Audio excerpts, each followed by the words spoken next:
take a moment for silent prayer or reflection.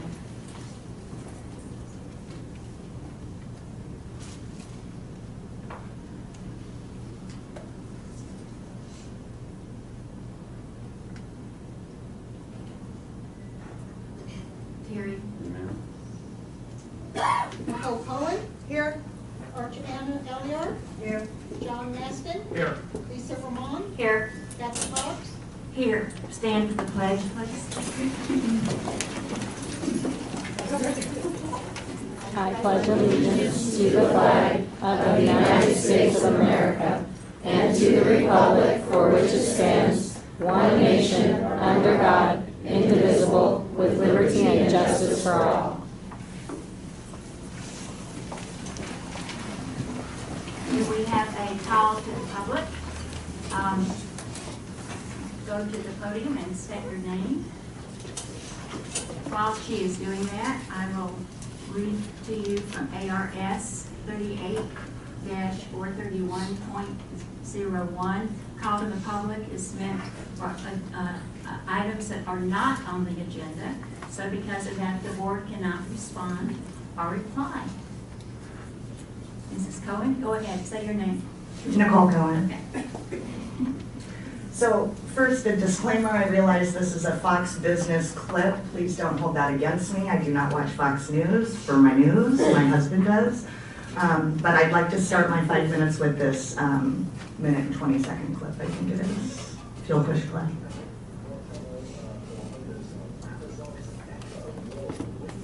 Nope, no sound.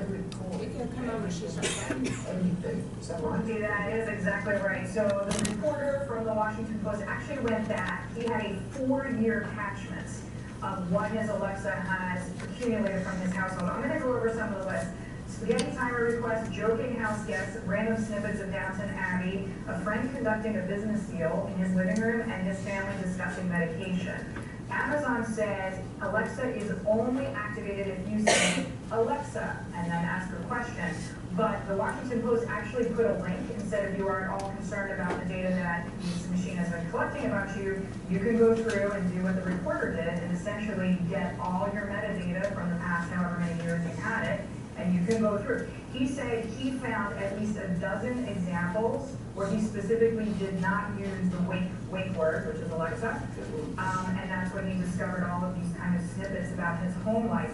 So by the way, Amazon uses the same line as Facebook, so I think every time we talk about privacy, this is a good thing to keep in mind. They say they are using the data to improve the products, not to sell anything. So both of those companies use that line, but you know, I think at this point we're on a slippery slope. I did that one. There you go. Yeah. Yes, well, it's just like trick trade of convenience. Yes. Right? Yes, good report. Okay, so Madam President, members of the board, students, staff, and citizens that are here tonight. I played this clip because this has been a very important topic that I've been concerned about for about 6 years now. So I just wanted to address everybody while we had so many students in the audience, because you're the people that I want to hear this message the most. It's really important. Big Tech, as you saw on the video, this is a Washington Post article, which I do have copies for the board of the article. I'll pass those out, and I'll have a few extras up here for anybody who wants one. This Washington Post article was written by Jeffrey Fowler, and it was posted on May 6th. And I'd like everybody to go read it. It is titled, Alexa has been eavesdropping on you this whole time. He says in the article, quote, I found enough personal data to make even the East German secret police blush, which is frightening if we know anything about our history. The article has a link so that you can easily review the metadata that has been captured in your home. So you can literally listen to what's been captured inside your home on these devices. And it's not just Alexa, it's all of the devices. Amazon, Alexa, Apple Siri, Google's Assistant, your Nest thermostats, and every Bluetooth appliance that's in your home is collecting this data and listens. Amazon collects the data from third-party devices, and our data is the price of entry for those devices that want to integrate with Alexa. You can tell Amazon to delete everything that it's learned about you in your home, but you can't see what's collected, and it won't stop it from continuing. So this brings me to big tech in journalism, and I know that we've got journalism, media, digital communications in here, so this message is really for your generation. Big tech is censoring citizen journalists that report on subjects it deems threatening to their social engineering goals. That's Facebook, Google, YouTube, Twitter. They're censoring messages that they don't want the public to hear.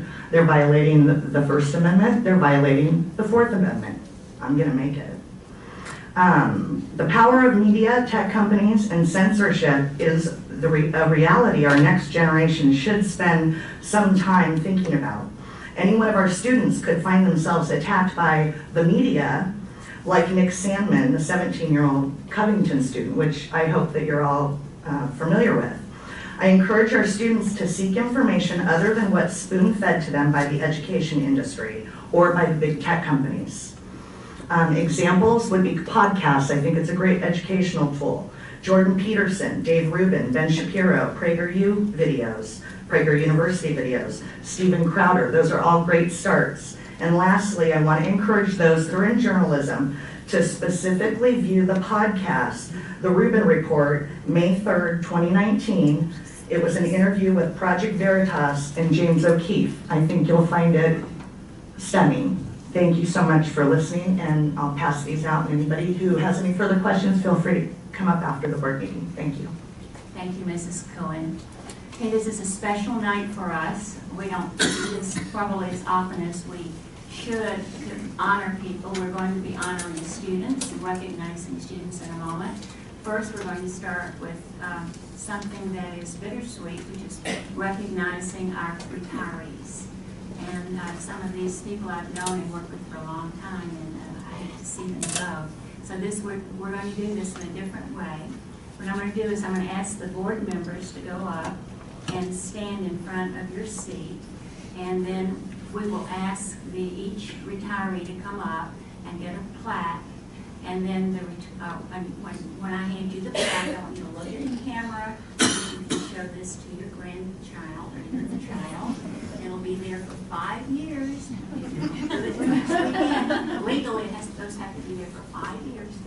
And then you can take your seat. So one at a time. So each of us go sit in front of the... Yes. And for the retirees, I'm going to call you up. I'm going to say a few things as you're coming up while I'm talking. And please feel free to shake all the board members' hands. And then you'll end with Mrs. Cox with your plaque. So it's a circular route. I'm trying to think, is that counterclockwise or clockwise? Whatever way it is. All right, so we're going to start. Our first retiree tonight is Lori Fedorowski. Is Lori here tonight? I didn't expect that she would be, but I wanted to share with you because Lori did work her last day back in September. But Lori started with us in 1996, and she was hired as an instructional assistant. And in 2005, she transferred to special services as an admin assistant, where she worked until September of 2018. So we appreciate Lori and her many years of service to our district. Our next person that we would like to recognize is Lori Fellish from Starline Elementary. I do know that Lori is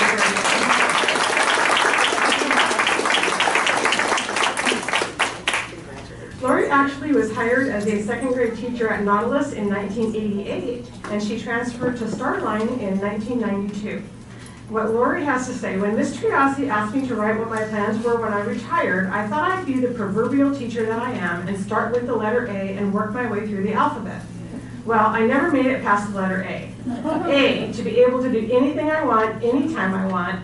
Those anytime and anything things include taking time to take care of myself, spending precious time with my daughters and their families, watching and enjoying my grandchildren grow and not miss those monumental events in their lives. And I plan on remaining part of the Starline family and volunteer when I am needed.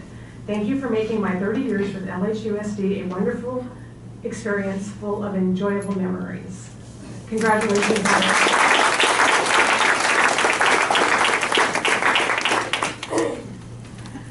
Our next retiree is Lon Johnson. Is Lon here? So, Lon's not with us. Lon was is a retiree who actually retired back in October. He was hired as a custodian and concluded his career as the FSP at Jamaica.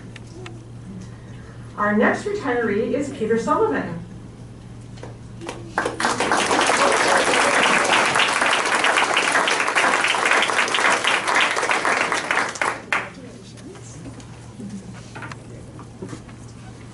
Pete is actually a retiree from maintenance.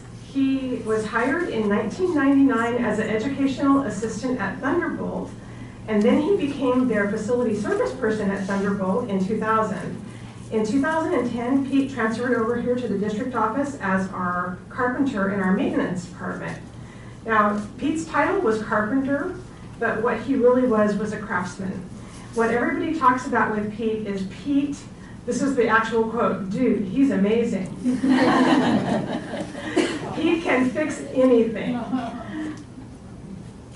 When Pete is helping you, you feel like you are his only concern in the world. He has customer service as his, I have this as a jotted note, as his philosophy, and he is responsive to everyone's needs. What we understand about Pete now is he's playing a lot of golf and working on his band. So congratulations, Pete.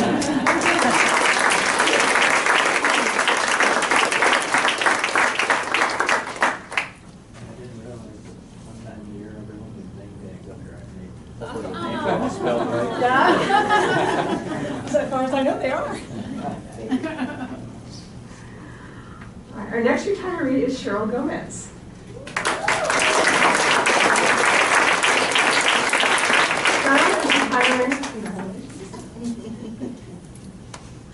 Is retiring from Smoke Tree, where she was hired in 2009 as a personal care assistant. And so here's what Cheryl has to say. When I am retired, and she is going to finish the year, I plan on spending a lot of time with my 2 new grandbabies. Both of them are under a year old. That'll keep her busy. I also plan on traveling. I have a cruise planned already to Mexico, and I hope to get to travel to Europe too. In between my babysitting and travels, I plan on studying for the school district. I really love my co-workers and Smoke Tree. I know I will miss them very much. I feel very fortunate to be able to retire early, so I'm going to use every minute to its fullest. Congratulations.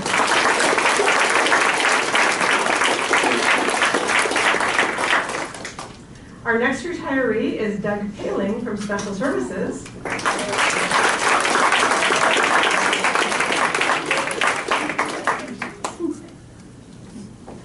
Doug was actually hired in our district in 2001 as a psychologist, and he has spent his career with us since that time as a psychologist. Doug plans to come back and work for LHUSD for a couple of more years, and we do have staff who do that. So I do want to tell you, Doug, you only get 1 retirement plaque. Doug will most likely also continue his work with Hospice of Havasu and the hashtag You Matter group, a suicide awareness and prevention group that he feels very passionate about. However, once he actually retires, he and his wife Rebecca hope to spend more time with their 4 beautiful granddaughters, Audrey, Paige, Natalie, and Avery. Doug and his wife love to travel, so hopefully they will find some new and exciting destinations to visit. Doug has actually spent over 100 nights backpacking in the Grand Canyon over the years, and he is hoping that he has at least 1 more canyon trip left in him. Rebecca and Doug also plan to increase their fitness level, play some golf, read and get some things done around the house that have been neglected due to Doug's busy schedule. And Doug has this to share about his many years with LHUSD as a school psychologist. LHUSD has been an amazing place to spend my career. I have been fortunate to have worked with so many wonderful people and made such great friends. So thank you, Doug, for your service to date, and we look forward to another couple of years.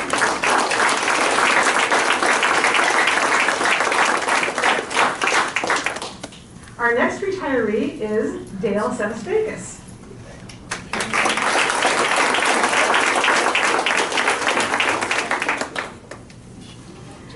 Dale is a retiree from Havasupai. She started with us in 2003-2004 school year as a special ed teacher at Starline, and in 2012 she transferred to Havasupai as a special education teacher.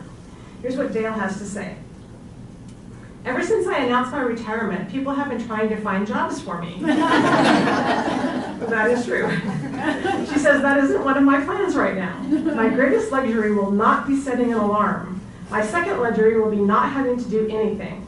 After the dust settles, I do plan to spend more time in the gym and take yoga classes. I'll be able to sit by the pool and read. I plan to travel the United States. I spent my first 50 years on the East Coast, so I'd like to spend my second 50 exploring the Western states. I have a son and 3 grandsons in Kentucky who I rarely get to see. My 6-year-old granddaughter lives here in town, so I'll be transporting her to all of her activities while her mom is at work. I'm sure you'll see me around schools helping out and or teaching yoga. I hope I'll be saying I'm so busy and having so much fun that I don't know how I ever have time to be a teacher.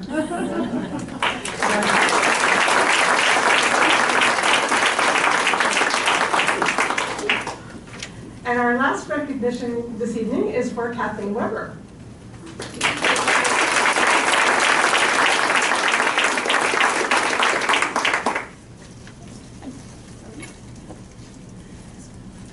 Kathleen is retiring as a science teacher from Thunderbolt, where she started in 2003.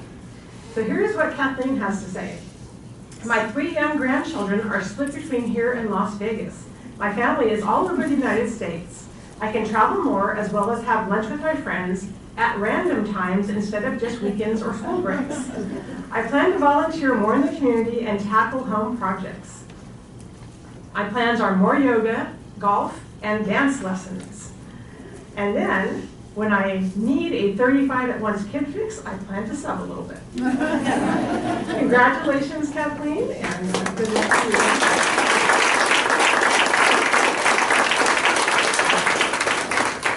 Ladies and gentlemen, those are our retirees for this year. Would you give them all another round of applause?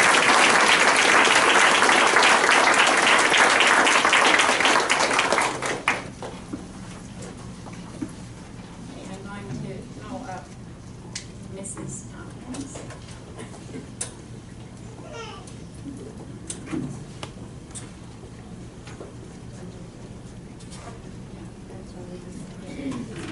Good evening. Madam President, members of the board, tonight I would like to recognize some truly exceptional students. These are our Math Olympians from Lake Havasu High School. We competed in April in our Math Olympics competition, which is sponsored by Mojave Community College. It is a countywide competition where typically up to 11 high schools within our area compete against each other. We take a lot of pride in our competition as we have won 17 of the last 18 competitions.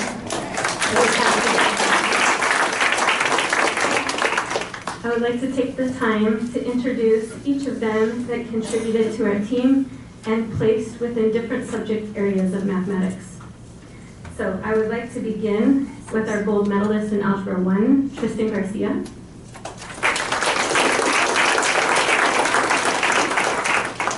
Our silver medalist was Hannah Jackson. In the geometry category, our gold medalist was Erin Miller.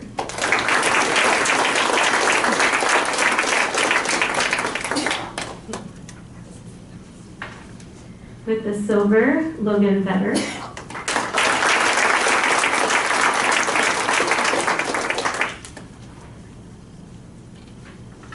In our Algebra 2 subject area, our gold medalist was Max Vetter.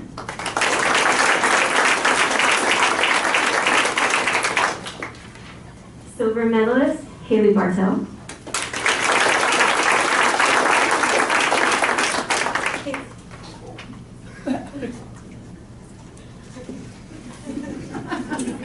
And then moving on to the upper levels of mathematics, we do shine a little bit in this area. We did sweep the rest of the categories as we moved up to the upper level mathematics. So starting with pre-calculus, our gold medalist was Colton McDonald.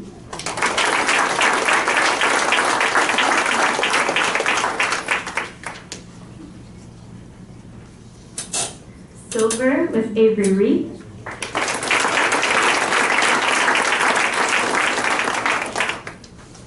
And the bronze, Alicia Medina.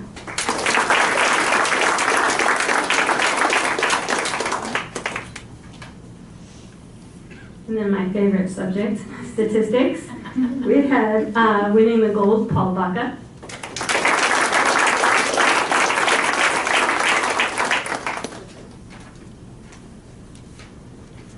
Our silver medalist, Savannah Seneca.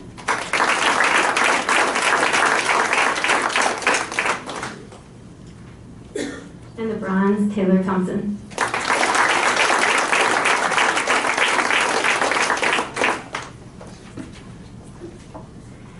At the calculus level, which this is a pretty special group at the high school this year, we're hoping to see excellent AP scores probably next week, but when they come in. But sweeping this category was gold, Trevor Bartel.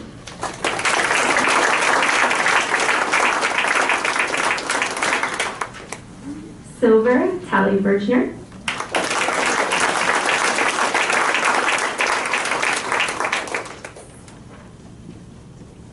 And our bronze, Joe Marley.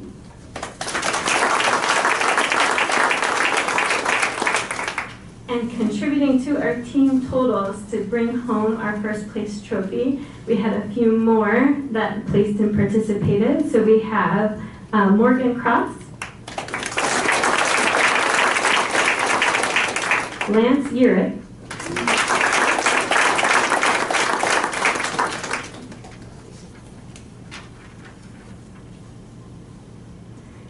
and Connor Vicker.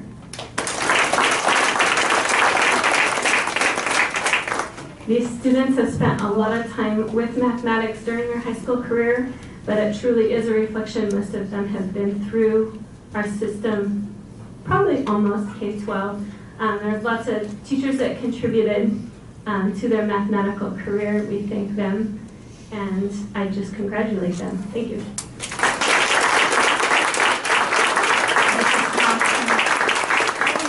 Teachers who acted as coaches. Our sponsor, I was one of the sponsors that I sponsored the math club at Lake Havasu High School, and Larry Olson helps co-chair our conference. And helping with tutoring for the competition was Andrew Strawman, Christy Lokaitis, and Erica Washington. Okay. Thanks to the teachers at the high school, and congratulations to all of you. Good job.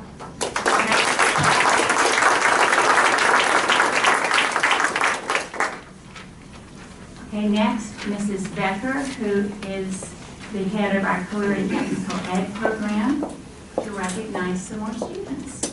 Good evening, Madam President and members of the board. First of all, thank you so much for having us here tonight to show off our amazing students that we have. Like Mrs. Thompson said, these students have been with us and have gone all the way through our system, and this really is a testament to what an amazing school district we have. Tonight we're going to recognize our national contenders. So that means these students have competed at a regional level, they've competed at a state level with other members from around the state in areas that they are passionate about, in areas that they are looking at going into careers in, with work-based learning skills. There's a variety of different competitions, and I'll go through each one of those as I introduce the students. But these students get to get out of Lake Havasu and go compete on a national floor. And so it really is remarkable that we had 29 students that earned this honor, that competed at the state level, to go out and to go to various places this summer to compete, to network, to just really grow and bring that back here to Lake Havasu City. It's a great thing for our district. The teachers that I'm going to recognize as well really deserve a lot of this recognition. They put in hours. This isn't something that they just show up and do. This is a skill that they build within these students and their career and technical student organizations throughout the year. So it's really commendable that these teachers are so passionate and so student driven, and I really appreciate them. Thank you very much. Students and teachers, as I call your name, will you please come on up and go ahead and shake the school board members' hands, and then go ahead and stand right over there so your parents can see you on the video, like Ms. Cox said, for the next 5 years it'll be up there. So the first group that I would like to recognize is FCCLA. They are traveling to Anaheim, California this year. Andrea Alvarez received gold.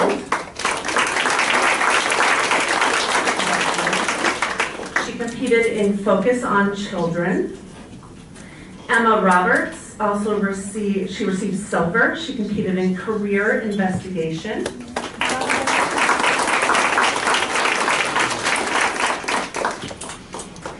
Erin Roche competed in Job Interview. She received a gold. Erin Roche is also, well, she just stepped down. She spent this last year as our state president for FCCLA. Bailey Klatt, Chapter Review, silver.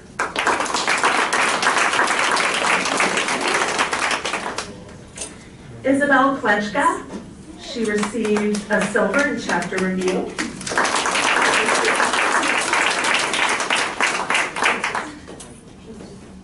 And those are our FCCLA national contenders. I'd like to recognize their advisors now, Mrs. Kathy Becky and Miss Marie Hendry, two exceptional teachers in our school district.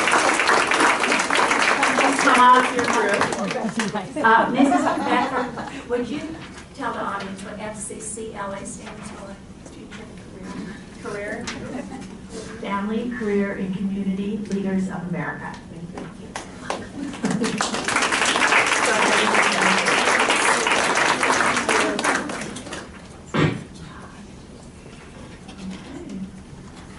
So if anybody'd like to take a picture, then I'll have you guys fill this exam. Congratulations,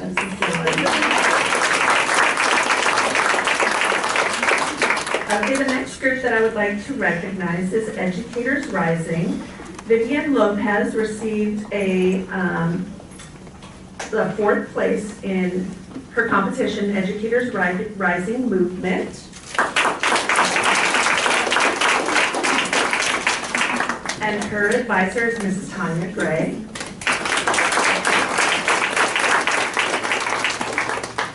It's one of our very few that doesn't have an acronym.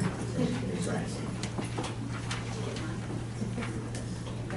Congratulations.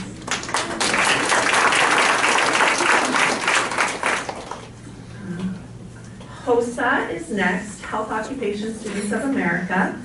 The first person I'd like to recognize is Tally Bergner again. Tally competed in Health Education Event on Leukemia. She received a 3rd place. Congratulations. And Sierra Beckadal.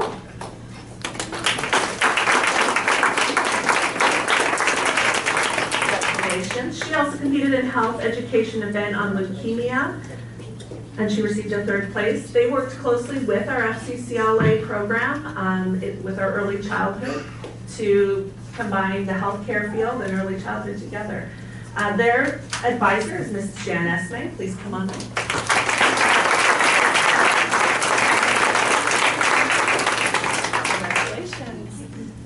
And they will be traveling to Orlando, Florida this summer. Congratulations.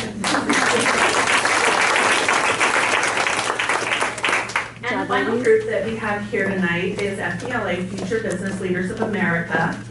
And they had the largest number of students that were eligible to go to nationals this year. They had 11 that were eligible to travel. I'm going to call out those who are here tonight.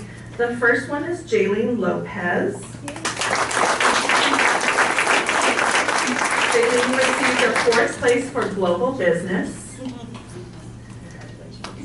The second student is Trevor Bartel. He also received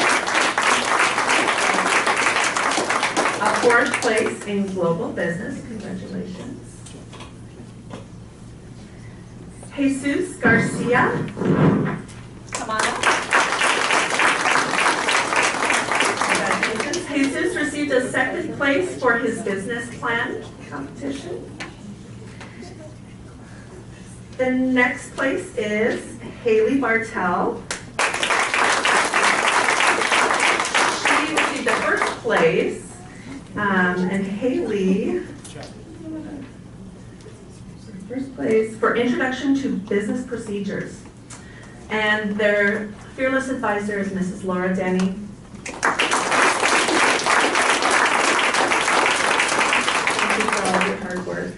students.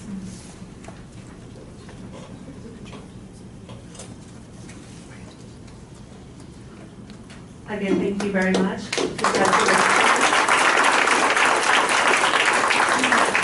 And thank you again for having us here tonight to celebrate and to honor the hard work that the students and the advisors have put in throughout the year. We certainly appreciate it. We appreciate all of your hard work, Mrs. Becker, and all of the teachers and the students who contribute to this and make us all shine. Thank you. Madam President, may I say a word? You certainly may. I just wanted to say thank you for instructing us to stand and shake their hands. I feel like we cheated all the math champions here this evening. But congratulations to all of you. You all did an outstanding job. Thank you. I do have, is Mrs. Mulligan here? I see her. Okay, in the back, Mrs. Mulligan, we recognized you at the last board meetings because Thunderbolt got an award for capturing kids' hearts national, named as one of the National Showcase School, which is really special. And guess what? Your certificate arrived, so you get to be recognized twice. Come on up.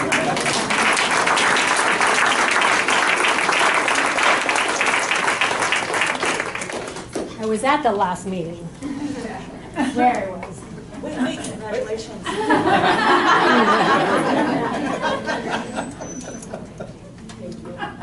you.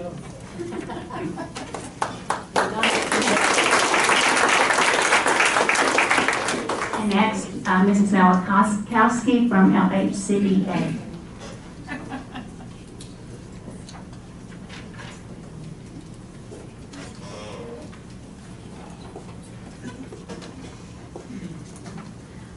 Good evening, Madam President, members of the board, Superintendent Assire, and directors. As we approach the end of the legislative session and wait patiently for the final legislative budget to surface for the upcoming year, I reached out to our LD5 legislators for their input of today's report.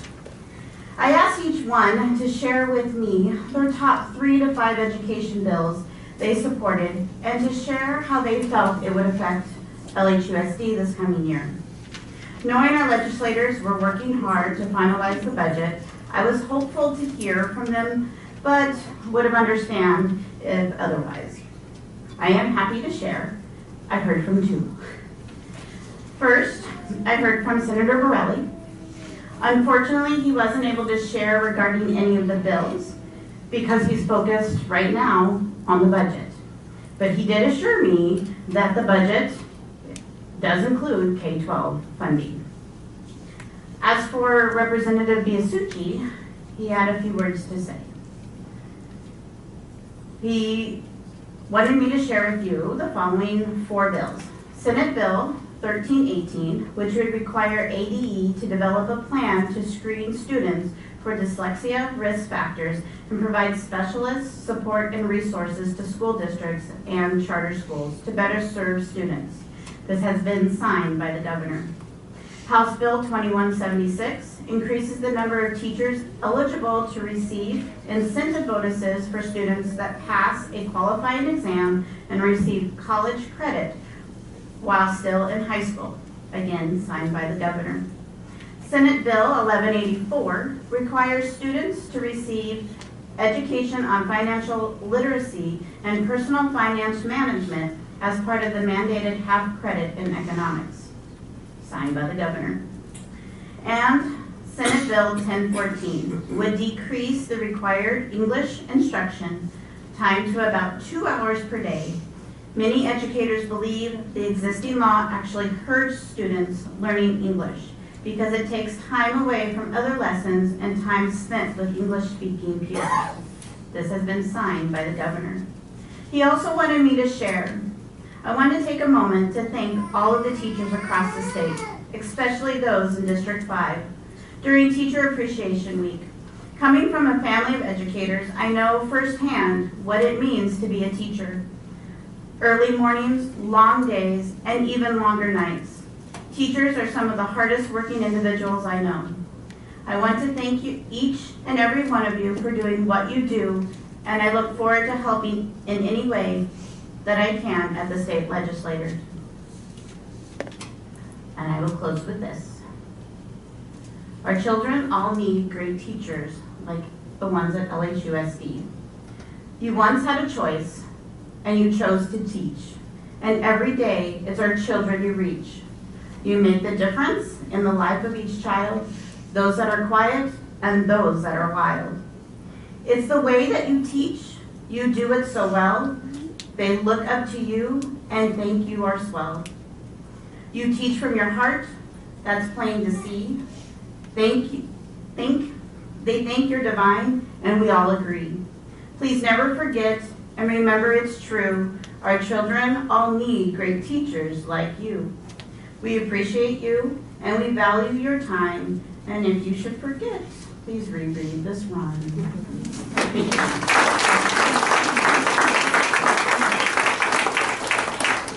Item 4 on the agenda is the consent calendar. Do I have a motion to approve the consent calendar?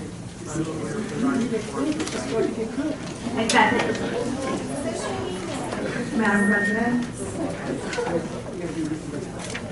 Madam President? Oh, yes. I would like to make a correction to the minutes. It's not Terry's correction, it's mine. So at last month's meeting, I made the statement that the carbon footprint for the student travel was 61.00 metric tons. It was actually 1.23 metric tons as I calculated the travel for each individual student, like 600 miles times however many students. So I wanted to make that correction. And then the carbon footprint noted for this month is 2.55 metric tons, which looks like this. This being Lake Havasu, this being the United States average, and this being the United Nations goal. Now, that's every time we send students off on a field trip. Is that right? Yes, Okay. and I did actually send a spreadsheet to Mrs. Assire because I want to make sure that I'm not over exaggerating, that I'm giving the correct. That's how I came up with the mistake that I made last month. So I'll send the same format each month to Terry with the minutes, so that there's a record of how I calculated it. Okay. And it also includes the website so anybody can go calculate it for themselves and verify. Trust but verify. So I know we have a motion on the floor. Did we also get a second? Yes. You did two things at the same time then? No. Oh, okay. I missed you. There was a lot going on. There was. Mrs. Fleming? Roxana Elliott, Yes. Lisa Vermont, Yes. Nicole Cohen. Yes. John Maston, Yes. Kathy Cox. Yes. We have no old business on the agenda, so we will move to 6, new business. Item 6.1, Mrs. Assire.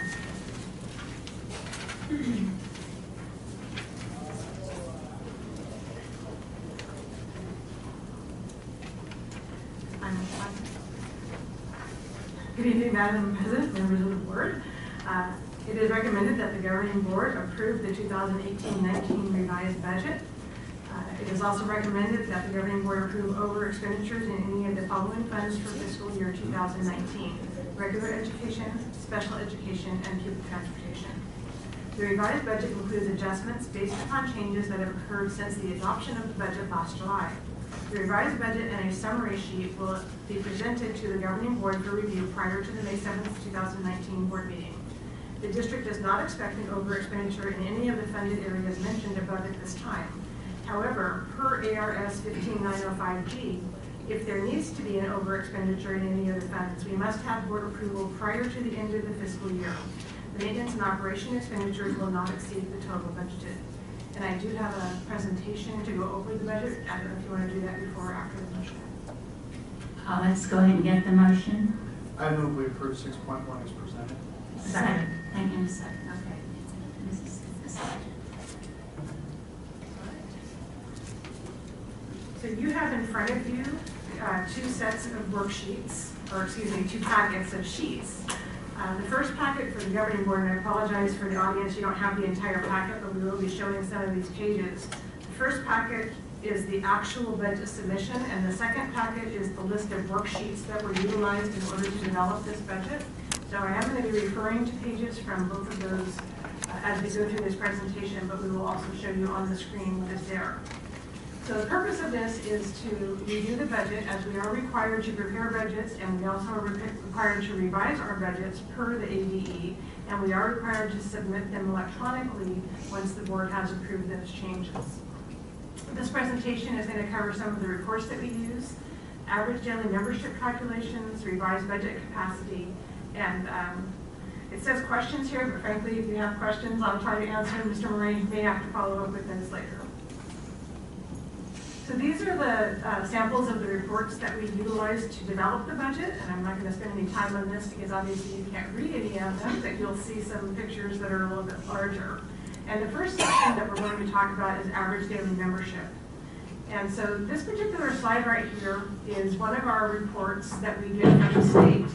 And I know I'll point for the board, but the SACE report number is up here. It's an ADE report. And this is the report that we use to complete worksheet B. And you do have worksheet B in the worksheet packet. But looking at this report, there's a few things that I would like to point out to the board that I think are important for everyone to understand. When you look at this worksheet, you'll notice that at the top of the worksheet, there's student counts. And so on the left-hand side of the worksheet are the 18-19 student counts, ADM, and on the right-hand side, you'll see the 17-18. And the 17-18 side of this, these are our audited student counts. So that means that ADE has finalized the 100th day for last year, and they actually make corrections. They check for duplicate enrollments in case a student checked out of one district and enrolled in ours and they were duplicate enrolled and so forth. So we don't actually get the audited number until later in the year. So our audited count for the 17-18 100th day was 5,163.5 students. So that's the actual bodies that we had enrolled in our district. Now the student count for 18-19, which you'll see right there on the left-hand side, is the student count from the most recent report that we have. So we have 5,140 students at this time. You will notice that there is a difference from last year to this year in the number of students we have declined, and that point is important for later on. The middle section of that worksheet, and you see the blue bars there, this is what we call our weighted student counts. And sometimes there's confusion in the legislature because they think we have more students than we really have, because the number that's reported often is our weighted student count. So this applies to all students. There's a factor by which those numbers are multiplied to get a total number. So for example, the easiest one to look at is we have a little over 18, don't ask me how they come up with that number, preschool students. They have a weight of 1.45, so when you multiply that out, we actually get to claim that we have 27 preschool students, even though we only have 18 bodies. And so it's a different way of looking at the formula, but when you actually add the weights for all of the students in our district, our weighted student count is 6,147 students. And so that looks like we have a lot more than we do. Again, that's a weighted student count. And so that number is used in several places. So this feeds the next page, which I'm going to go to. And this next page is the actual worksheet B. And if you look in your worksheet section, it's page 2 of 15. You'll get that as a larger reference. But on this particular worksheet, you'll notice that they use in the top section, and it's circled in red on the chart there, is the prior year. So that's our 2018 100th day number. That number is used to calculate the amount we collect for our override and the amount that we get for district additional assistance. So that number is important to us as the previous year's 100th day. And then the current number, again, that is our basis for comparison. But when you actually look at the number that we use, when you go to the bottom of the page, you'll notice that our weighted student count, based on that current number, that's the number of students that we actually are able to levy our property tax on. And so it seems a little bit counterintuitive that while we only have 5,000 students, 5,000 something students, we can actually tax for 6,147 students because of what it costs to educate those students. So that is referred to as our Group A weighted count, and the reason it's the Group A weighted is because every single student gets weighted, every student in the district gets weighted for this particular page.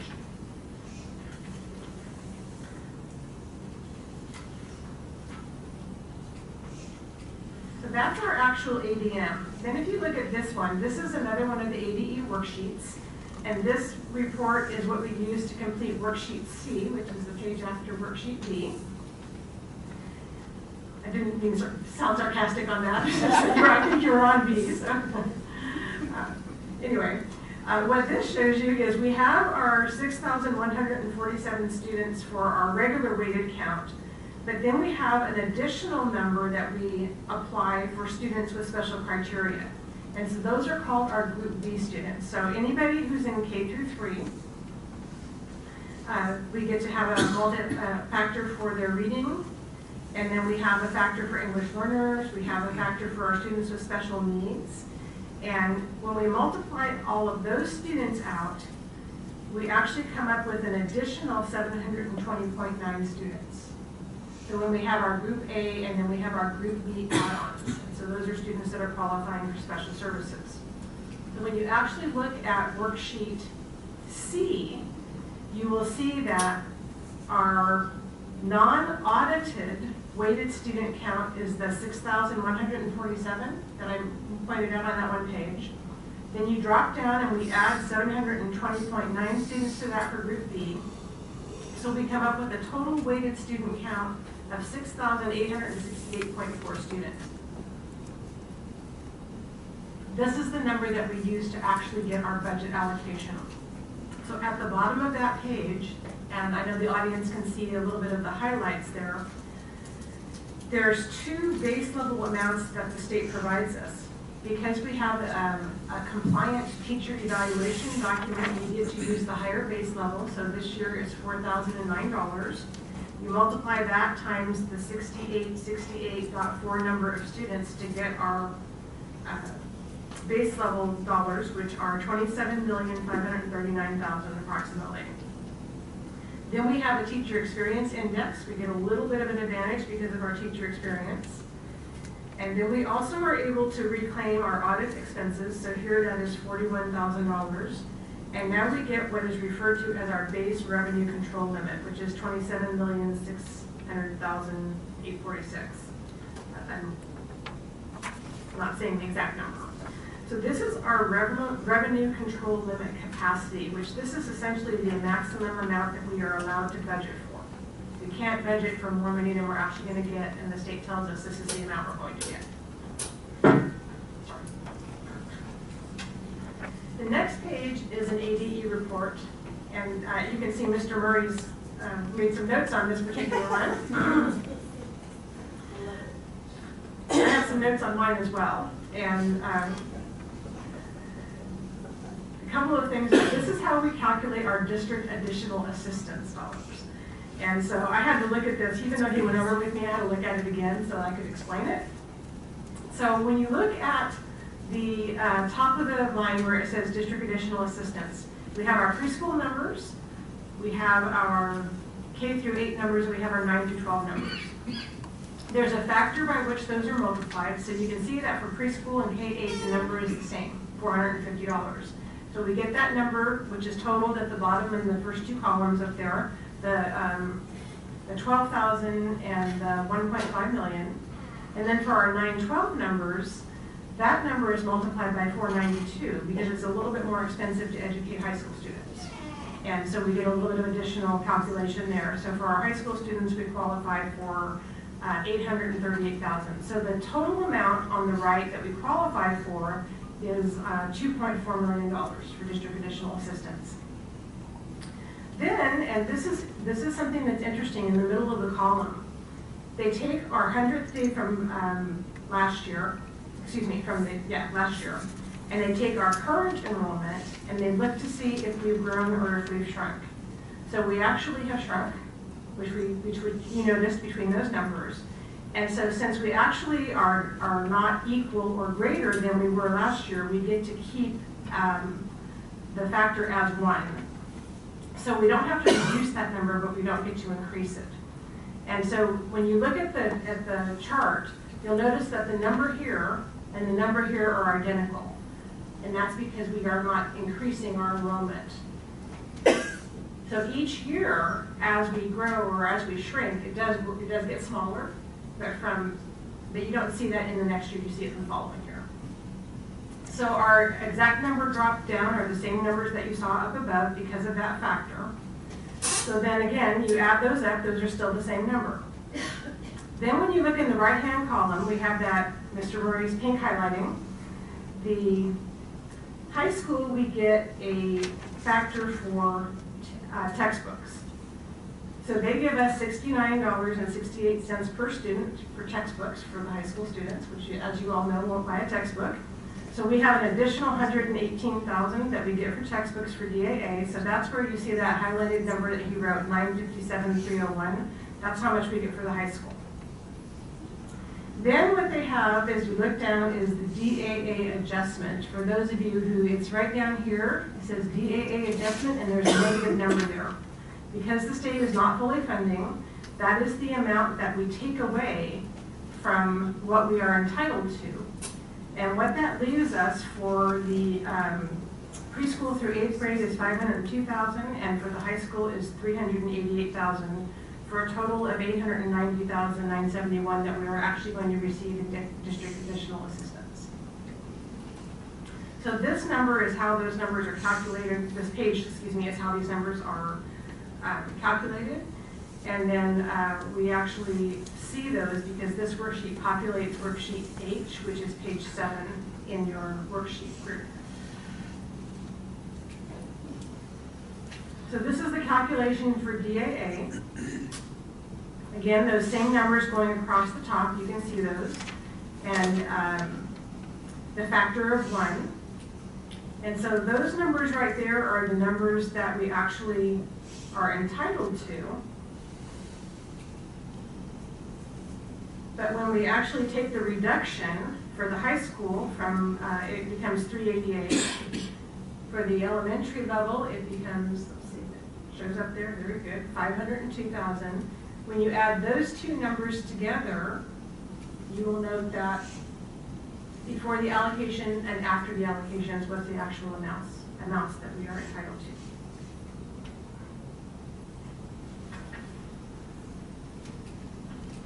So our revised budget capacities. Your budget capacity, again, is what you're able to budget to. And one of the things that we've been talking about is current year funding. So I wanted to just point out this illustration. I realize this is kind of hard to read. I apologize for it. It's maybe easier from behind you. But what this shows you is in the left-hand column, so this column right here, this is the actual amount that we have received from the state based on our enrollment for that month. In the right-hand column is how much we estimated that we would receive per month of the school year. So in the month of December, we received $28,633. We budgeted or estimated that we would receive $28,531. So we actually received $101 more that month than we budgeted for or estimated. In January, we received $49 more than we budgeted for. In February, we received $4 more than we budgeted for. And in March, we received $13 less than we budgeted for. But when you actually look at how much we received starting in December, I'm sorry, my glasses are, it's $28,633. And you look down to March, it's $28,518. We actually have had a decrease of $115,000 in 4 months. So when you think about an average teacher salary, that's essentially 2.5 teachers in dollars that we've lost in just the 4 months of time. And that's because each month it's based on that month's actual enrollment. So that's what current year funding does for us. So our business director, who's not here for me to compliment, but he did an amazing job of estimating how much that we would get per month. And in those first couple of months, we got a little bit more, and we continue to decline. Actually, that's not true. We start out less, then we get more, then we get less again. So, because of our enrollment. But this is an illustration of why this budgeting is not an exact science. And it also then leads us to the next page, which this is just a snapshot of the page that we received from ADE saying this is what we actually are going to get. And we have to match our numbers and make sure that we have budgeted what the ADE says we're going to get here. So those numbers have to actually equal in our revised budget. And that's why we do a budget revision at this time of year. So our bottom line at the bottom of that sheet is $36,334,000.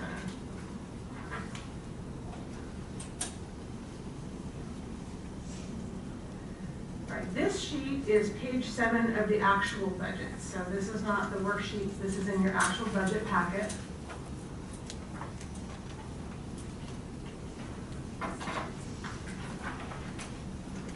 So the first line on this, line number 1, is our revenue control limit. So this number has shown up a couple of times. This is the $28,518,000. That's the amount we're allowed to budget for. Then you'll notice the actual district additional assistance dollars over on the right-hand column, and those are referred to also as unrestricted capital outlay. It's the same fund. Then in the first column, you'll notice the $4,265,000. That is our override. So remember, our override is based on the 100th day count from the year before. And so that number is going to fluctuate each year based on our 100th day count from the previous year. But we can estimate that accurately for the year, which is good. Then you will notice about halfway down that column, you see a $3 million number, and that is our budget balance carry forward. I'll show you the worksheet that we got that number from next.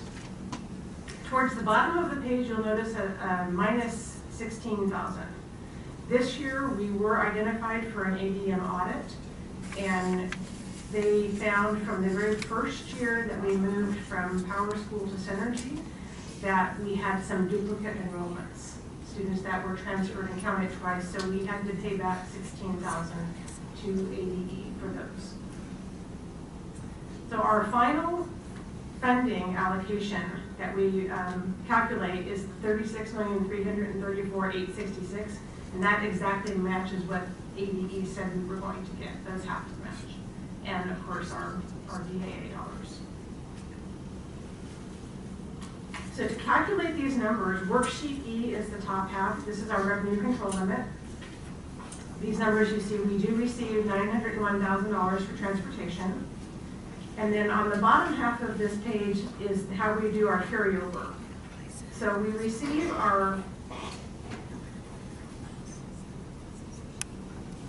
general budget limit from the previous year. So this is what we had for 2018.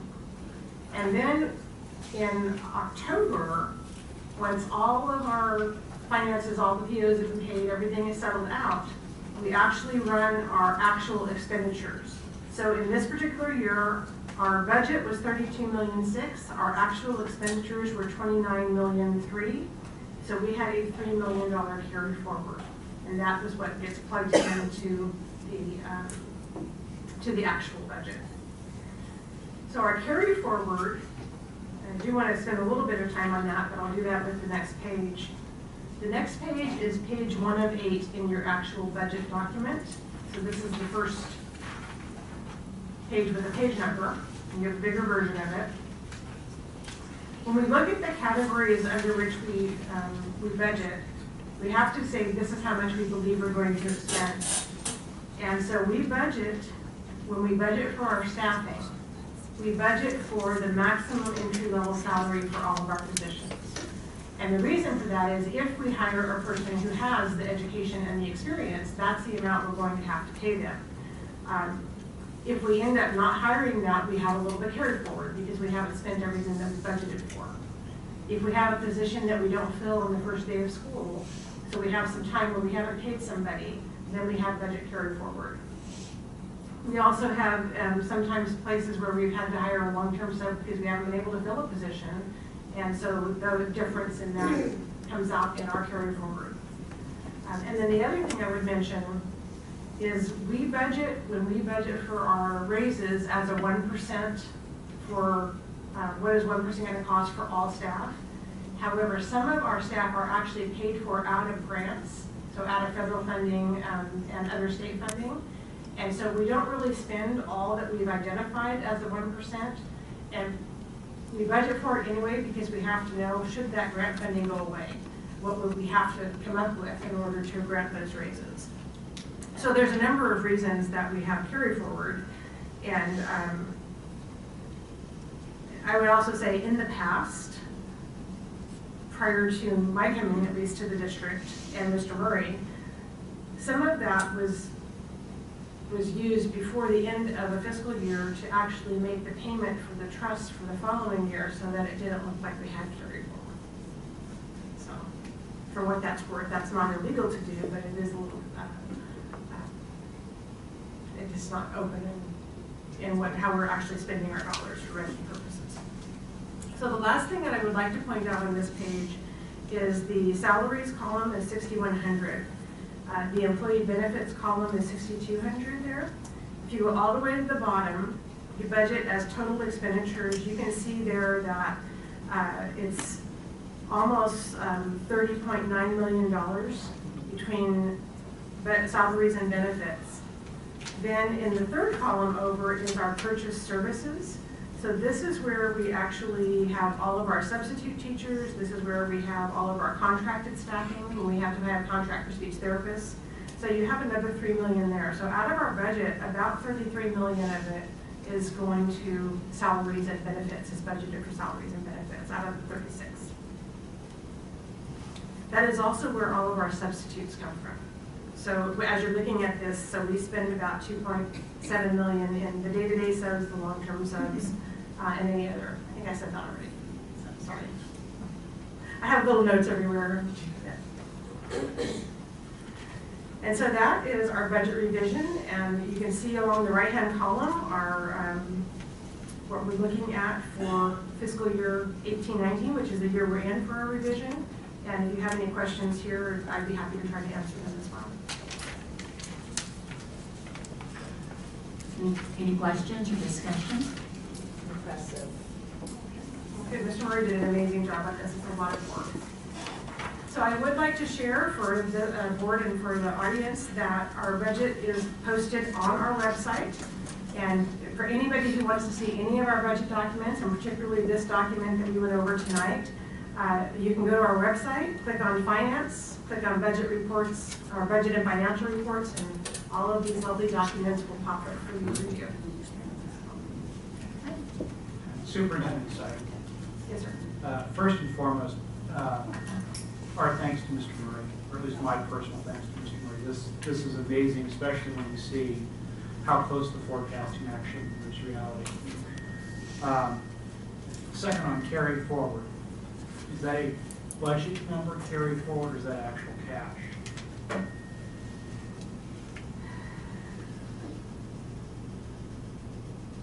I would say that that's actual cash, but I don't know the answer to that 100%, so we have to ask Mr. Murray that. And would we be carrying roughly 8 to 10% of our budget forward as more of an emergency fund at this point? Absolutely, and the reason I think that it's cash is that part of the carry forward does is cover us should we get into a point where the state doesn't pay us money. We can use our carry forward to cover payroll, to cover expenses that would come up in the interim while we're waiting for that funding. It also helps cover us if we don't exactly budget right for what we're going to get with current year enrollment, current year funding. And so that provides a buffer for that as well. And that money is kept at the county treasurer's and has to have a voucher or disbursement attached to it. Yes, absolutely, yes. It's not in our bank to spend.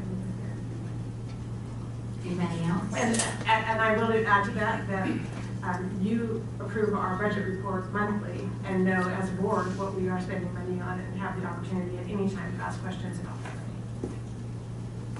Thank you. Anyone else? Harry, call for the vote, please. Lisa Vermont, Yes. Nicole Cohen, Yes. John Maston, Yes. Georgiana Elliott, Yes. Kathy Cox, Yes. Item 6.2, Mrs. Assayas.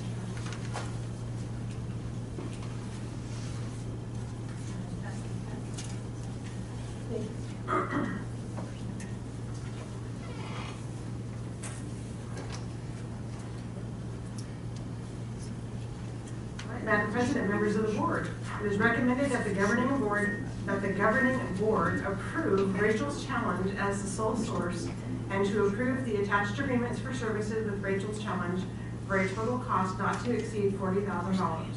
Services will occur during the 2019-20 school year and will be paid for with Title I and Title IV funds. And I do want to spend some time talking about the rationale because I do think this is important for our community. During the 18-19 school year, our district and our community confronted some of the disturbing facts regarding suicide. While none of us want to face it, the statistics around suicide are hard to ignore. In Arizona, and I double-checked this, suicide is still the first leading cause of death for ages 10 to 14 and the second leading cause of death for ages 15 to 34, although the overall rates did drop slightly in 2018. You may recall a group of community members formed a committee focusing on teen suicide and bullying. In their research for community solutions that focus on prevention, the team identified a program entitled Rachel's Challenge. The district and the committee embraced a community-wide event to include training for all staff, assemblies at all schools for all students, an evening assembly for parents and community members, and a week-long event working with all 10th grade students. This past year, our elementary schools implemented kindness clubs, and the middle school and high school implemented Friends of Rachel's Club. Each school celebrated their year of learning and practicing kindness with end-of-year celebrations. Videos of these events will be shared this summer. Based on this work that we've done in 18-19, we would like to continue for the 19-20 school year. For the 19-20 school year, our principals have emphatically supported the continuance of these processes that enable students to build kindness and reduce acts of bullying and violence by recognizing the impact of their words and actions. Our proposal for 2019-20 includes all 10th graders participating in the Day of Chain Reaction, all 9th graders participating in a 2-hour Friends of Rachel Club orientation and training, all 8th graders participating in the Year 2 Assembly, Rachel's Legacy, all 7th graders participating in the middle school version of Rachel's Challenge Assembly, 100 middle school students participating in a Friends of Rachel Club training and orientation, all 5th graders participating in the Rachel's Challenge Assembly for 5th grade, and 100 students at each elementary site participating in a Kindness Club training. This will reinforce the principles introduced this year and allow students increased experiences to enhance their understanding as they mature. By the end of the training in September, all 9th through 11th grade students will have experienced an extended conversation beyond the initial assembly. All 5th through 8th students will have had a second experience with Rachel's Challenge and follow up on the implementation of those principles on their campuses through the appropriate clubs. The KC Club and the 4 club trainings also include staff and club advisors. These club advisor positions have been prioritized on our campuses and are now included in our stipends list recently approved by the board. And these contracts and items have been reviewed by legal and purchasing. Madam President, it would be my pleasure to move that we enthusiastically approve 6.2 as presented. Second. Any discussion? All right, Gary? I have one question. Go, Lori. And I didn't even think to ask this before. Is that me? So, I didn't catch that when I read it the first time. But we're doing stipends for, I'm just wondering why we're doing stipends for this particular club. And actually, this was when we did our stipends revisions, when we eliminated some clubs and we talked about adding some clubs. This was an area that we felt that we should prioritize to have staff involved in working with our students for those specific clubs. And I'm going to actually defer to Mrs. Festanego because she may have some more to add to that. Sure. I think the principals can share when we ask teachers to volunteer for after-school clubs, which they do a lot of the time. Sometimes they dwindle. There's not an expectation that you have to meet week in and week out, and so this was a priority. And the way that we can really ensure that there's long-lasting effects and that someone's always there is to make it a stipend position, rather than it's something that comes and goes because we can't find someone to do it. Okay, I just missed, I would have asked in the stipends, but it was probably listed as 4 in KC, and I don't think that stipends list said Rachel's Challenge, Friends of Rachel, or. I know it didn't say Rachel's Challenge. Okay, so I didn't make the connection at the time, but I just wondered. So, but that makes sense, I understand if it's a priority thing and we want to make sure people are there, I get it. Okay. Only question. Mrs. Cox? Have commissioners comment? Marcia Cox?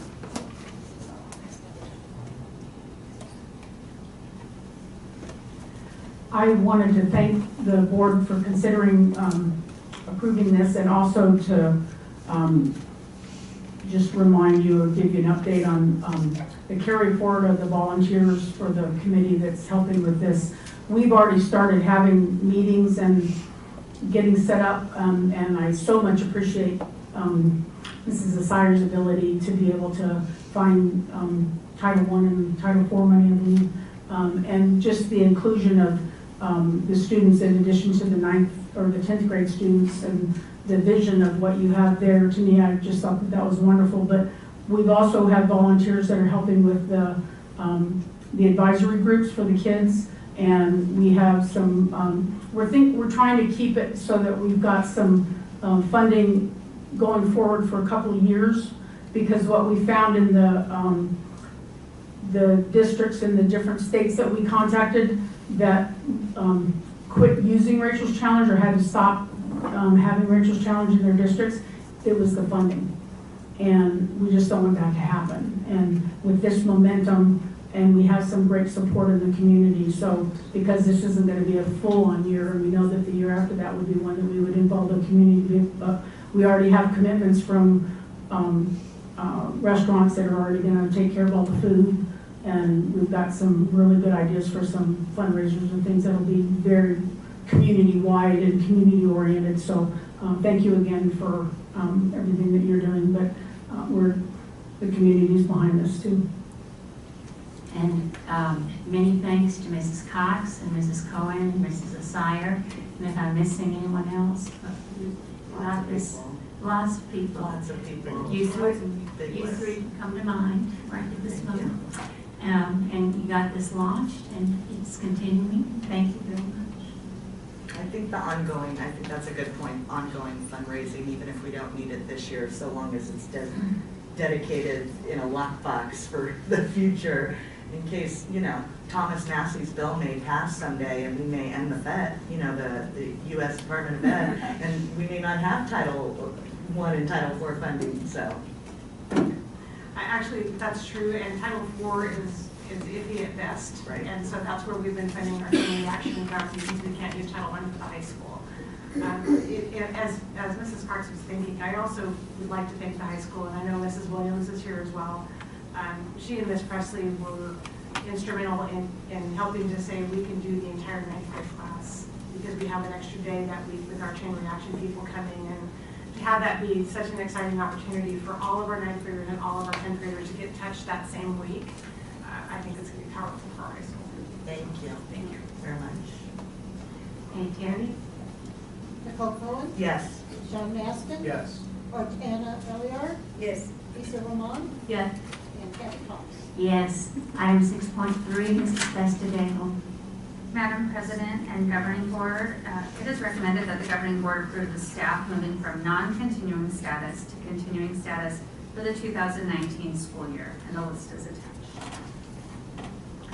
May I have a motion? I move that we approve 6.3 as presented. Second. Any discussion? Thanks. I just have a question. So when you're moving from non-continuing to continuing, that means that you've officially retired and/or. So it's after your 3rd year. Okay. So what that means is at that point, if we were to end your contract, that you would have the right to a hearing. Got you. So these are within the first 3 years? Yes. Gotcha. I always get it confused with PRIO, so I kind of have to remind It's myself. basically non-probationary. Okay. Anybody else? Okay, Karen? John Maston, Yes. Archana Elliar, Yes. Oh, Lisa Roman, Yeah. Nicole Cohen. Yes. Kathy Cox, Yes. Item 6.4, Mr. Bitterman with some possible assistance for Mrs. Snyder. Would you like me to get up and go? Yes, absolutely. I like to eat. yeah. Madam President, members of the board, it is recommended that the board approve the change of Oro Grande Classical Academy's logo from the Roadrunner to the American Bald Eagle. A rationale, Oro Grande Classical Academy begins the 2019-2020 school year with a new direction and a new purpose. In adopting a new mascot, Oro Grande's Classical Academy will soar to new heights as the Eagles. An eagle is a symbol of strength, courage, and determination. As Oro Grande develops and matures into a classical education, pursuing our venture to seek truth in order to discover and act upon what is good and beautiful in life, we choose the eagle through our representation. Thank you. Do I have a motion? I move that we approved 6.4 as presented. Second. Any discussion? No olive branches and arrows. No olive branches or arrows. I like the flying, I like the claws. I just like what it stands for. Strength. Strength, exactly. That we did submit the name change to ADE, and that should occur within the next couple of days. Officially for next year. Mrs. Fleming?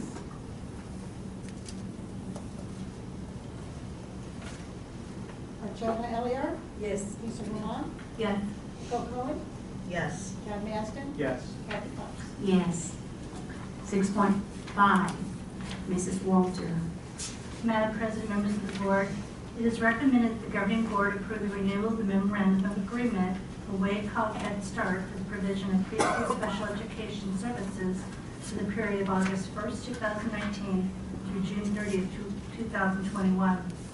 The Individuals with Disabilities Education Act of 2004 and the Head Start reauthorization of 2007 require that Head Start programs collaborate with local education agencies to ensure the early identification of preschool students with disabilities and the provision of services in the least restricted environment.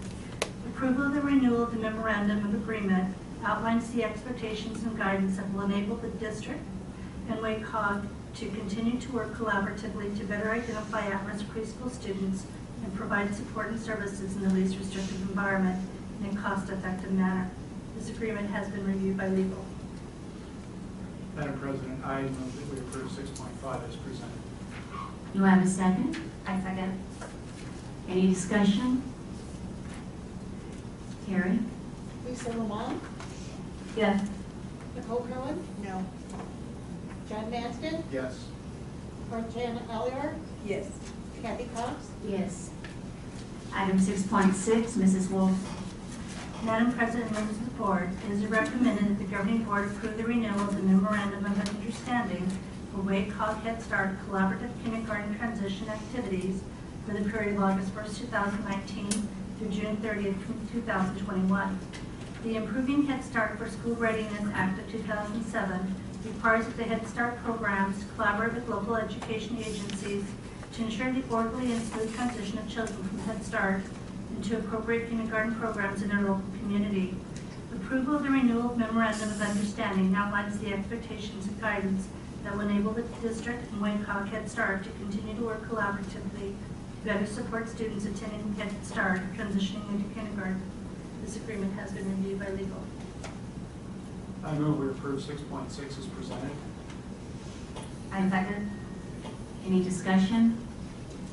I just want to clarify my votes are nothing personal. I think I know that after all this time. So I just don't want to make an issue out of everything. So I just want to explain that. So. Okay. That's all. All right. Mrs. Fleming? Nicole Cohen, No. John Maston, Yes. Archana Elliar, Yes. Lisa Roman, Yes. Kathy Cox, Yes. Item 6.7, Mr. Becker.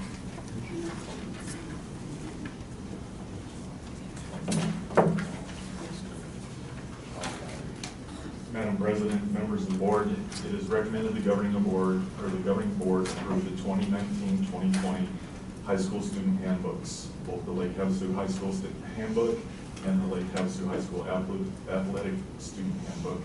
A copy of the 2019-2020 Lake Havasu High School Student Handbook and Athletic Student Handbook, along with the changes for the 2019-2020 school year, will be provided electronically, which you have in front of you.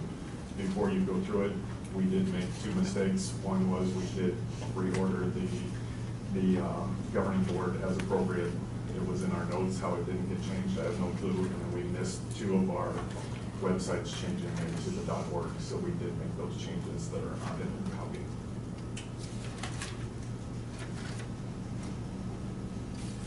Okay, do we have a motion? I move that we approve 6.7 as presented. A second? I second. Discussion. So I don't have it in front of me. I really did mean to print the whole thing because it's so hard for me to work off of that length of a document online. But my question is, on the directory information notification, which is on page 29 when you pull it up electronically, I'm wondering why, because it's our decision to decide what is directory information. Why is not just name and photo directory information? Why are we including home address and phone number and email address and what? And this isn't really a question for you, it's a question to the board really. Why would we include all that as directory? Because then it's able to be shared with the public, so. Hate to keep. Here, I don't see it. It's in the electronic one, that's page 29 if you want to make the note so you can look at it when you go home, but. What purpose does that serve? Right. I mean, I understand the name because it's sold as, and I mean that with all due respect, it's sold as we need to make sure that parents understand if they don't sign this, then their kids won't be in the playbills or the programs or in the newspaper or whatever. But we're not putting their phone numbers in the newspaper or email addresses or home addresses. So I'm wondering why we're allowing that to be considered directory information instead of PII. I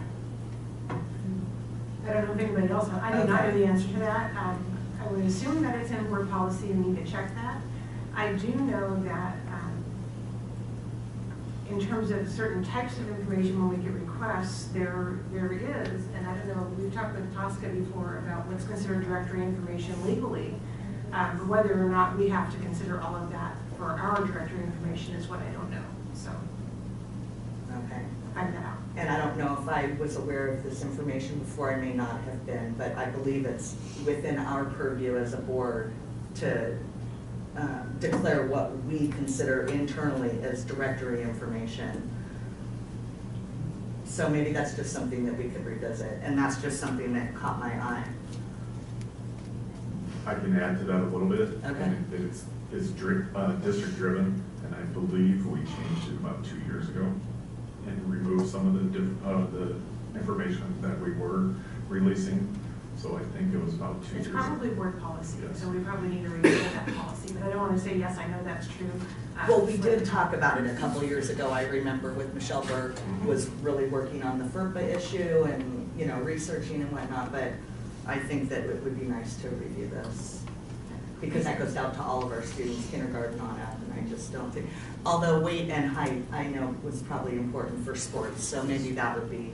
But other than that, I can't imagine why we, as a school district, would release somebody's home address as directory information just because somebody requested it. That just seems really wrong.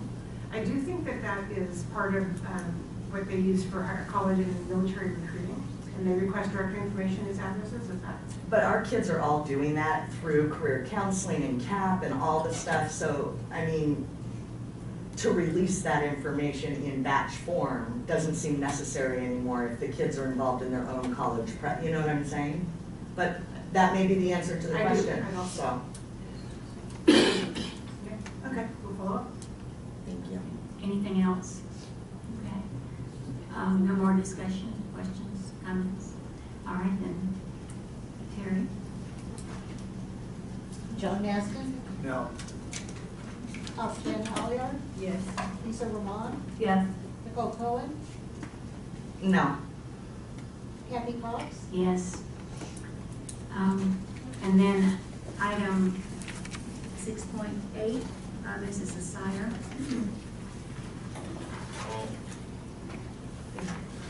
Item 6.8, this is, let me start officially. Madam President, members of the board, it is recommended that the governing board approve the first presentation of revised policy JK student discipline. This is a result of our discussion regarding the parchment contract. On April 16, 2019, when we adopted the parchment contract, we had a conversation about official transcripts. As a part of that, the board requested that the student's discipline policy be updated to state that no student discipline would be on the transcript. I would like to share that we have added that line within the student discipline policy, and that is the revision we're requesting here. But I would like to share with the board that there was other than discipline information also being included in the notes section, so the parchment discussion did reveal that, and so we have worked and have a strategy that the notes sections will be cleared on the student transcripts before their official transcripts are printed. The other thing that even though it's not relevant here, but it does relate to the parchment discussion, is we have been able to determine an option where students can opt in or out of having their transcripts uploaded electronically. thank you. Yes, thank you for accomplishing that. Anyone else? I move we approve 6.8 as presented. Second.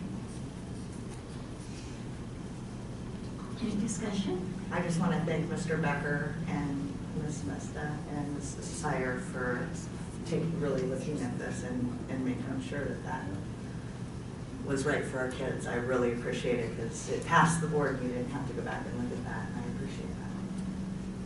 Will the notes be revised not just for current students, but also students who have already graduated?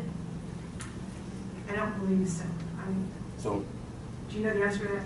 my understanding was that our concern was with our 18 and under students, so we were going to put it up to that date where we no longer accept students into our school system with that later birth date and operate under those parameters.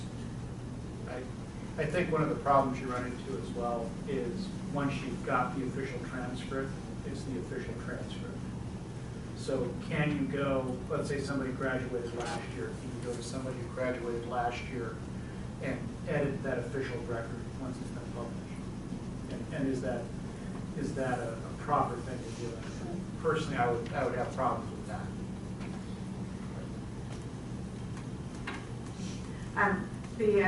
We did discover that the civics test, which is required to be on the transcript, does not have to go in the notes because it's already in another section.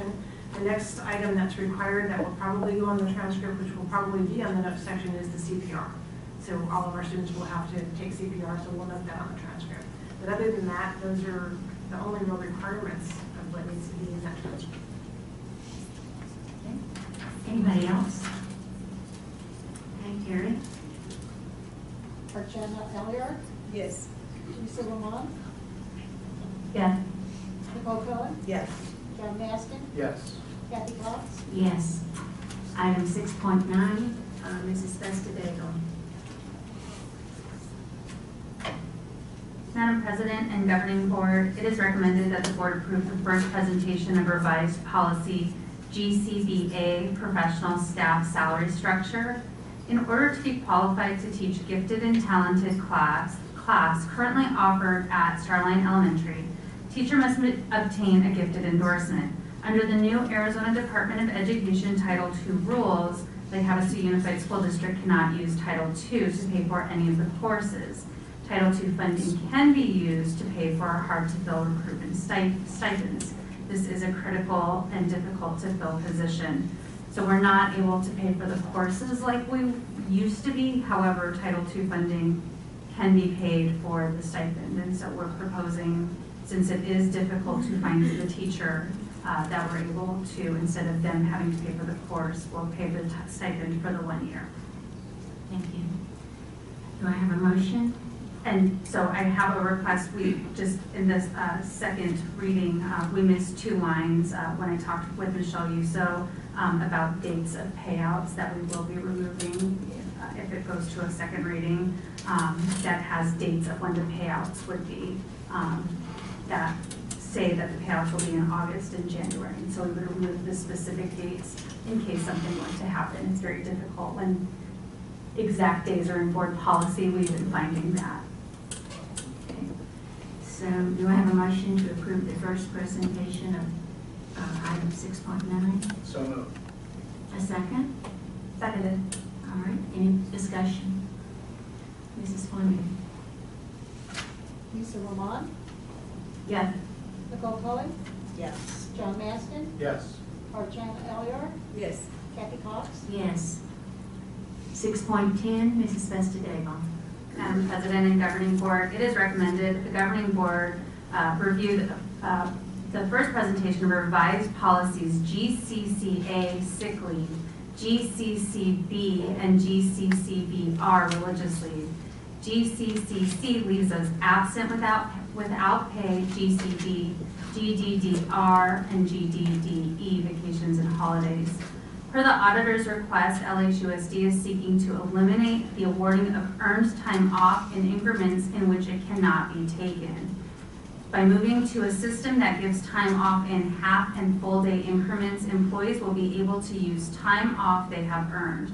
This will also improve our ability to account and track for time used and earned and used. In addition, we are also seeking approval to round up all time annually for full-time employees to the nearest half or full day. We are also requesting to change how we pay out unused vacation.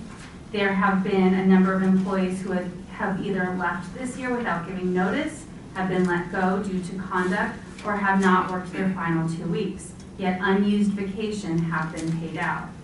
We have developed a process for staff who are requesting to work during spring break, so they seek approval from the superintendent. Schools and offices are expected to be closed. This process will ensure we know who is working in schools across the district and to encourage employees to take time off. Finally, there is nothing formally stating when insurance coverage stops for staff who are out on non-FML leave without pay for an extended length of time. The update to policy GCCC states we will continue coverage for 30 days after non-FMLA leave without pay starts. Employee will then be eligible for COBRA. This has been reviewed by legal. I move we approve 6.10 as presented. A second? I second. Any discussion? Mrs. Fleming? Nicole Cohen,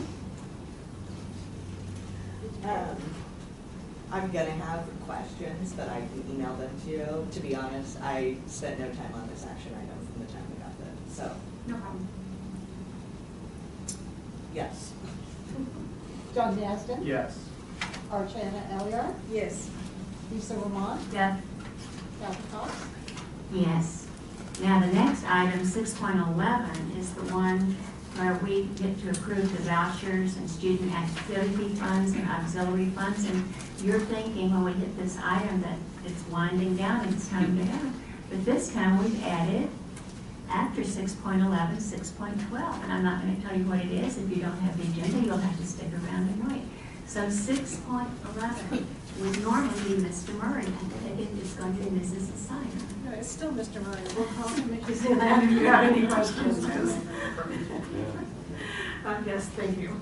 Madam President, members of the board, it is recommended that the board approve the vouchers for April and May of 2019. I'm sorry. The vouchers, student activity funds, and auxiliary funds, the April and May will be presented in June for approval. This is the student activity funds. I apologize, I'm not reading this tonight. The vouchers for April, May will be presented in June. Activity funds for March, for K-8, activity funds for 9-12 for March, and the auxiliary funds for March. I move we approve 6.11 as presented. Second. Any questions, comments? Okay, Mrs. Fleming? John Maston, Yes. Nicole Cohen, Yes. Lisa Roman, Yes. Archana Elliott, Yes. Kathy Cox. Yes. And now, item 6.12, Mrs. Asire. Thank you. Madam President, members of the board, it is recommended that the governing board approve the addition of the attached language regarding surveillance to the elementary, middle school, and high school student handbooks. On January 15, 2019, our district awarded a bid for the design, installation, and maintenance of an IP-based video surveillance system at all of our LHUSD sites. This project will be completed during the summer of 2019. At the conclusion, each site in the district will have the capacity to surveil common and exterior areas of schools in real time and keep video for 14 days. Our board policy ECAA-R addresses the rules regarding video surveillance. However, our video systems have been less than usable in the past, and with the exception of bus videos, have not been a resource to the administration. Notice of the surveillance will be posted at all sites for the 1920 school year. However, we recommend that our policy information that may affect students be included in the student handbooks. I move we approve 6.12 as presented. I second. Any discussion? I have just a couple of questions. And maybe this is for the board member at the end, but as I was reading through the high school, and it led me to policies that our students aren't allowed to videotape.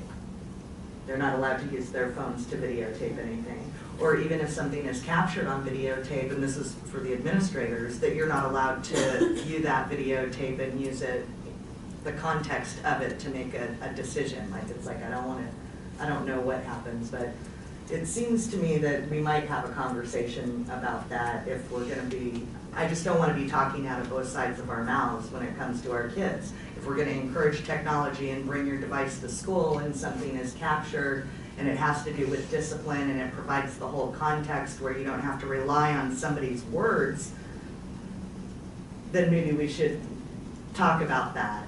And then, and this is what brings it up to me, because now we're gonna start surveillance, and I hate that word, and I understand the reasons for it, but it shouldn't just be good for the adults in the room and not for the students, I guess is my point. So again, this probably isn't the right time to bring it up, but that's what I'm thinking about, so maybe we could talk about that.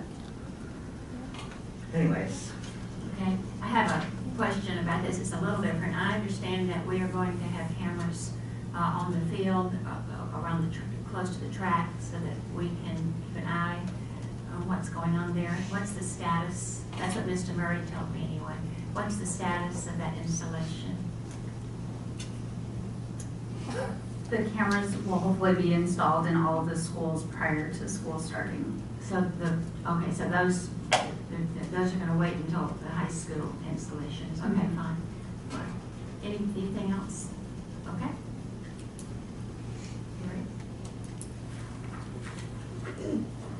Archana Elliott. Yes. Lisa Roman, Yes. Nicole Cohen. Yes. John Maston, Yes. Kathy Cox. Yes. And then item 7, informational, Mrs. Asire. Yes, thank you. I do have a few things this evening, one of which is an official act that I need to read into the minutes as information for the board. I would like to share that our textbook committee, we had an ad hoc textbook committee that met on Thursday afternoon last week to talk about elementary mathematics adoption. And we did include 2 of our board members as well as community members and staff in this conversation and discussion. The committee voted to approve the Singapore math program, the Dimensions, for next year. And so we will be working on bringing those to the board at our July 8th board meeting when we adopt the budget for the student textbooks. We also are scheduling training for all of our elementary staff so that they will have that prior to summer break so they can do their summer planning. So the statement that I need to read in and announce to the public is that the Dimensions math textbooks and resources for K-6 by Singapore Math Incorporated are on public display in the district office boardroom for the required 60 days, May 3rd through July 1st, prior to the meeting at which the board will consider their adoption, per district policy IJJ, textbook supplemental materials selection and adoption. So, We have them on display. We're happy to have any conversations about those materials. And can I see them from here? I don't know. They're on a table right underneath the screen Oh, back I there. can see it. Yes. And they're just elementary? Just elementary, yes. Is it in, okay, K through 6, yes. any discussion? Yes, oh, no, No, no. we can't have discussion. So the second thing, That's right. sorry. I don't want you to get in trouble. Especially in front of all these witnesses. All right. Is it inappropriate for me to ask a question at this point? You can ask a question. Oh, I don't have one, but I just. You just can't carry on a discussion. I would also like to recognize that when you approved the consent agenda today, you approved our personnel report, and Mrs. Lindsay Bitterman is in the room, who is now our new assistant principal at Thunderbolt Middle School.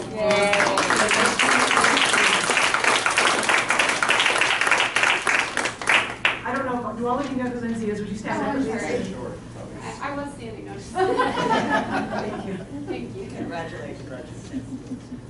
I also would like to share that we did actually announce yesterday from our district committee. You all know that we're celebrating our Teachers of the Year. We gave out those names at our last meeting. We announced our Rookie of the Year. And our Rookie of the Year is a teacher within their first 3 years of teaching, and that is Rebecca Kent, who is our first grade teacher at Rio Grande in the Classical Academy. And these nominations come from staff and parents. So they're, and then our staff member of the year, which is support staff, is actually our lead nurse, Tammy Dutton from Thunderbolt Middle School. So congratulations. And I would like to share that we will be recognizing all of our staff on May 16th at the Chamber Mixer, which will be at the Nautical Inn at 5 o'clock. Okay, what else is on my list here? Always I like to recognize the donations. We have, again, in the month of May, $17,000 in donations, and our total for the year is up to $167,000 in cash and actual item donations. So that's pretty amazing. Our community is very giving. And then, of course, as all of you know, we are down to our end of the school year. And so we have, knock on wood, successfully completed the 18-19 school year. We do have several things coming up in the next couple of weeks, including our elementary, middle, and high school Evening of Excellence Awards, as well as our baccalaureate and graduation. So it's celebration season, and we look forward to all of the fun that we can have and the celebration that we have for our successful year for our students and staff. Thank you. Thank you. Mrs. Fleming, do we have another comment of the public? No, we don't. Okay. Item 9 is communications. Do we have anything under item 9? I would just like to reiterate the directory information policy, our student policy on videoing, and then I would also like to discuss off-campus policies. I couldn't exactly find that. I was looking, I mean, it talks throughout the high school handbook about you must have permission to leave if you leave, well, of course, but I know it's a closed campus. But I would like to know if there's somewhere specifically in the policy that we're not, if you're a student that you can't leave during lunch, where is that particular part of the policy? And I would like to have a discussion about that policy. I mean, and I'll tell you why. I'll explain myself. So we have a lot of students that work really hard that, you know, they're right on the borderline of being an adult next month, right? But this month they're still considered, they're treated not like an adult, and that's one of the ways. So I understand the closed campus, I understand the security issues, but I think that we could at least discuss when you've got juniors and seniors that are following the rules, they're not getting in trouble, they're, you know, pursuing their courses of study the way they should be. And if they want to leave campus during lunchtime, maybe that should be something that we could consider as a perk. maybe that sounds outrageous to all the people who have to monitor it, but I think there's a lot of ways that we're kind of sending mixed messages to these adults that we're kind of treating like kids. So, Those 3 items. 3 items. All right then. Do I have a motion to adjourn? So moved. Second. Martina Elliott?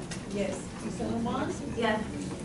Nicole Cohen? Yes. John Maston? Yes. Kathy Cox? Yes. Thank you.